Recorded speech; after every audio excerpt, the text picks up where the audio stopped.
Hello, everyone, and welcome to Retroriders Podcast Episode 3. Today is Friday, 27 March 2015, and my name is Jerome. And the music you just heard was the game by the PC game called Tyrian. It's actually it's a shooter game. And the song is remixed, and it's called Data Flux. So today on this week, Monday morning, Monday early morning, Singapore will face with a sad news. Mr. Lee Kuan Yew, who was Singapore's first prime minister when the country gained independence in 1965, has passed away at the age of 91. So this Sunday, it will be his state funeral. So to me, he made what Singapore is today. I mean, like without Lee Kuan Yew's outstanding wisdom and courage to transverse among the big countries and promote Singapore's value and potential benefits to them, and win the respect of big countries' leaders, we would not be we won't be like this now. From the third world country to a first world country, and we would not have been successful economically. So to in order to respect of his passing, let us take a moment of silence for Mr. Lee Kuan Yew himself.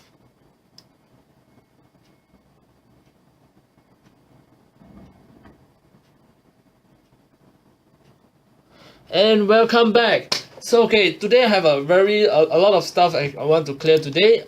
Today I will start with my new segment called the Riding Report. Actually, it's not a new segment. Actually, it's what I changed from the retro gaming news into Riding Report. So all retro game news or whatever gaming news I can find, I want to share with you guys. I will put this on this first segment called Riding Report.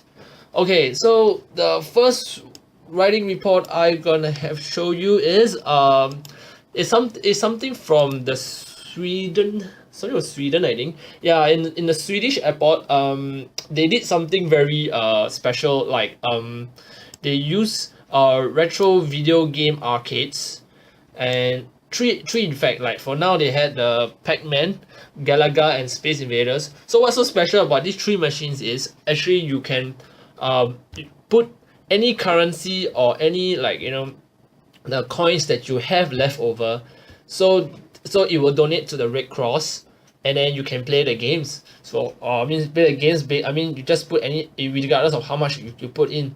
So I feel this concept is very good. You can check it out at the CNN.com. So actually, what they're trying to do is that they're trying to they're trying to raise charity. So the guy from the marketing director from the Swedish airport, Michael Persson, says that the charity arcade is a way for us to emphasize our partnership with the Swedish Red Cross in a creative and inspiring way. Yeah, so basically, it's kind of like very cool way to give people a chance to donate with their own leftover coins, and then also can play all the old games. So the arcade machine is quite outstanding, I can say. The way they do it, and then they keep it the 90s and the 80s styles, the concept, and then the bottom is like one transparent glass box that you can see the money will be placed inside. Actually, you can watch this on YouTube also. So maybe you can search like Sweden spare currency arcade. So you can do check it out on this. I find if let's say in Singapore, if they will have something like this, it will be damn cool. Like for example, let's say maybe not this Galaga, Space Invader, that kind. Maybe if let's say for me, if I want to do it, I want to have like what they call it, like Street Fighter, or maybe some other beat 'em up games. But I know that they can't do this because it will be you will hog the machine. So maybe some selling some other games other than that three games, but it'll be very cool lah. So yeah, so okay, now I'm going to play the second song. The second song is the game by from Legend of Zelda Link's Awakening. So the artist is called DDRKirby, and he remakes this track called Play With Me. So see you for the next segment.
And welcome back to the second part of the podcast. This is me, Jerome, again, and this is having my second segment, which is called the Retro Select.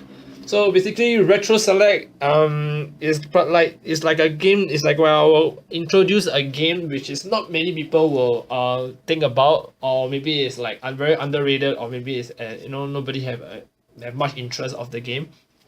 So, me being a Sega Mega Drive fan, I will recommend another game from the system, and it's called the Wonder Boy 3 Monsters Lair. So basically, this game is actually like it's more like those part side scroller. It's a hybrid side scroller shooter and a platform lah. So it's from the Wonder Boy series. So actually, Wonder Boy has quite a lot of quite a lot of games from different console.